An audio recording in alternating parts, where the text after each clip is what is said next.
It's never any fun, of course, talking after, a disappointing loss, and that's definitely the case. Last couple of weeks we haven't, of course, played our best football, but we played two pretty good football teams. I think once you go back and you start looking at how it's all played out, that would be the case. Had a few injuries in the game. Going into the game, we had a few that, after we came out of the game, and hopefully we'll get some of those guys back. Mike Epstein, of course, didn't finish the game. Jimmy Marquez didn't finish the game. Dele Harding wasn't able to play in the game. And Tony Adams was another guy.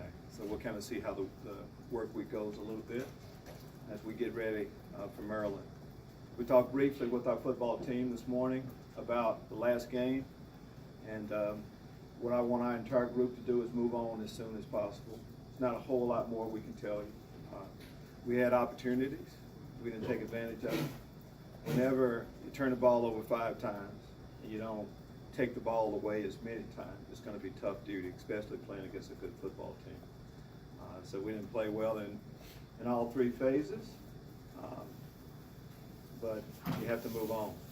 It's really, we have 7 games we've played. You kind of see what we can be. There are moments when we really play good football, but it's about us being able to put everything together now.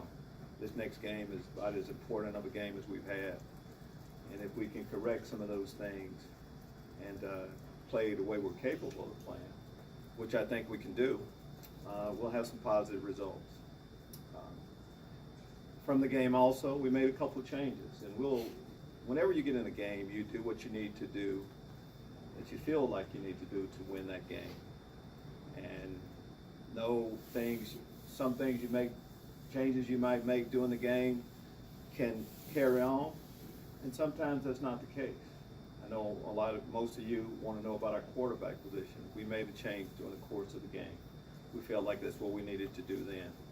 As far as who will start this week, we go through practice. We normally don't name starting lineups early in practice, and that won't be the case. We have a few different combinations we like to look at, not just at the quarterback position, but at a few others too. But as far as who the starting quarterback will be, we're going to go through the week. We have 2 guys that we feel can help, our football team win, and that are capable of leading our football team to a win. So that's kind of where we're. Take your question. When you look at a quarterback position, is it a position that you could see yourself playing both of them in the same game? Absolutely. Of course, that's what we did the other day. Both guys have a strength that's maybe a little bit better than the other. Of course, AJ can move around, and buy time more with his feet to throw the ball. MJ is more of a passer, so they both bring different things to the table. To answer your question, yes, we can see ourselves playing both. In an ideal world, you want to be able to go with one, but we'll do what we need to do. With Mike out on Saturday, you got a chance to see Dre Brown and Rayvon Bonner a little bit more. What did you think of them and how they did? Thought they both, the times that Dre Brown has got an opportunity to play, I think we all would say that he's, had some positive results. Did a good job. And Rayvon Bonner is a good player. It's just hard to, get 3 guys the same amount of reps. But of course, they both came in and gave us a little spark to let us see, what they can do if they were given more reps. Like them both.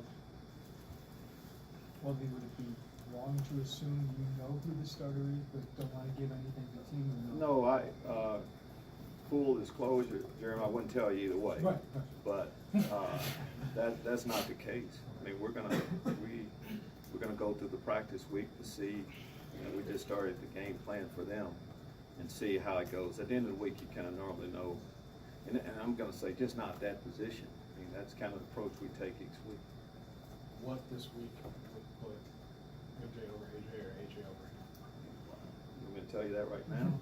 We're going to go through practice, and then we're going to see, after we get all the information on how the guys have practiced, how prepared we think they are, and that's the guy we're going to go with. And guys, I mean, I like to tell you exactly who. I don't know that. We don't know that. We have to go there. Practice does make a difference, and that's what we're doing. Lovie, on the defensive side, you talked about you need to create more takeaways, more turnovers.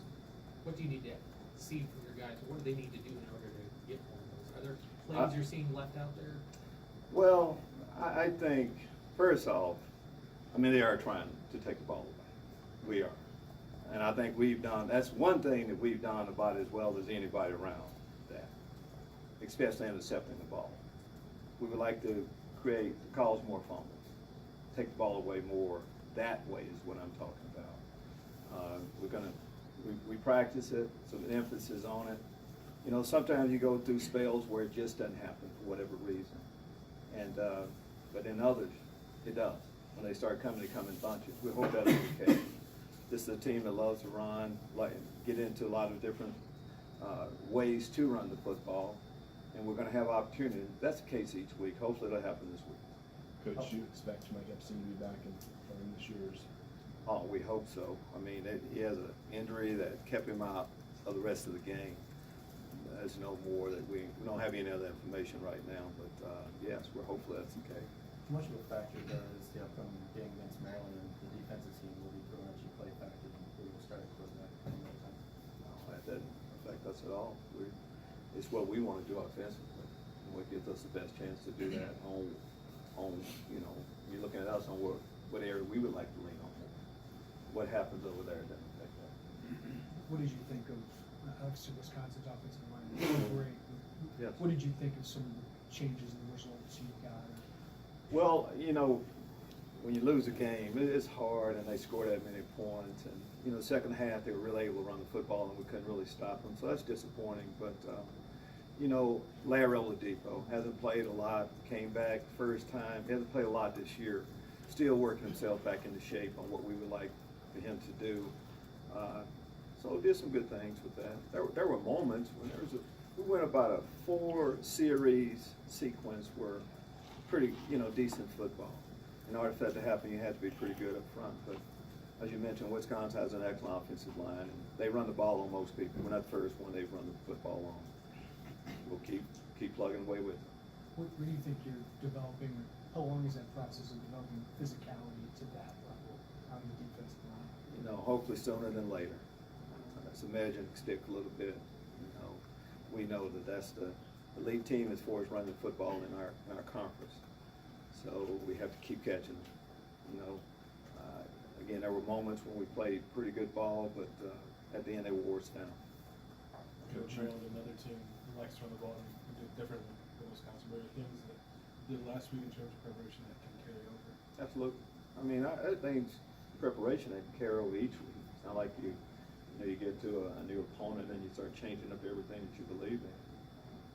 As you mentioned, it is a different running attack that we'll see as opposed to Wisconsin. But in the end, you can say it's similar too. You're going to get offenses are trying to get a helmet on a defender, you know, pads on the defender, let the running backs run off of that. So there is some carryover from week to week on what you're going to see. Of course, Maryland does it a little bit different. There's a lot of deception involved in what they do also. Coach, you made a change at safety. I understand the Green wasn't starting, but now it kind of gets back in the rotation with 16 tackles and interception. How has he responded from, you know, the position change over here? The way you expect, you know, a guy that's in that next slot to perform. Stanley's played a lot of downs for us, a lot of good football he's played. So that's what we expected from him. If Tony Adams had played, would have expected big plays from him also. We play a lot of guys, so guys know that if they're productive when they get an opportunity to play, we'll find a way to get them into the mix. There's a starting group, yes, but there's a way to get other players into the mix, and we'll do that. Lovie, Illinois has never played Maryland. It's the first time they played in the Big Ten. What do you know about the program? What do you think of what they're doing this year and their interim coach? You know, Kent Brown, of course, has a lot of great knowledge. He just opened my eyes to that a little while ago. I didn't realize that. But, you know, they're a new team to the Big Ten. So for some reason, some teams just don't end up matching up an awful lot. So don't really know what to think. Don't know a lot about Maryland's program, except for, you know, what we see right now. Of course, they have Trey Watson, a player that we're familiar with on their team, and a few guys that we've recruited. Matt Canada is a heck of a football coach. But again, Big Ten opponent, and I like for our team to get a chance to play in different places too. It's another part of the country, so we're excited about going up there and playing as much as any. Coach, you played 2 freshman linebackers, a little more than Jacob Hollins and Jalen Tolson. How did you evaluate their play on Saturday? I think it was a typical freshman performance. They haven't gotten a lot of reps, and injuries we've had a couple injuries at the linebacker position, which kind of put them into a little bit different role. But I thought they were okay. Didn't get in a lot of time. Jacob Hollins got a little bit more reps, got a few more reps than Kalen Tolson did. Again, both first time. They'll be better this week if they're called upon to play. I don't know much, you were watching Maryland's defense, but what do you think of what Trey is doing? I haven't seen an awful lot, but I know Trey Watson's a good football player. He's smart. He knows the game. He's played a lot of football. Good pass defender. So I assume, again, we're just starting the process. And, I normally watch the offense before I watch a lot of the defense, and I haven't seen a lot of them. Haven't had a whole lot of crossover where I've seen them, but I'm sure. I know they're, as a defense, Maryland is playing good defensive football. So I know Trey is one of the leaders there. So I think we know what we're going to see from him, and that's good play.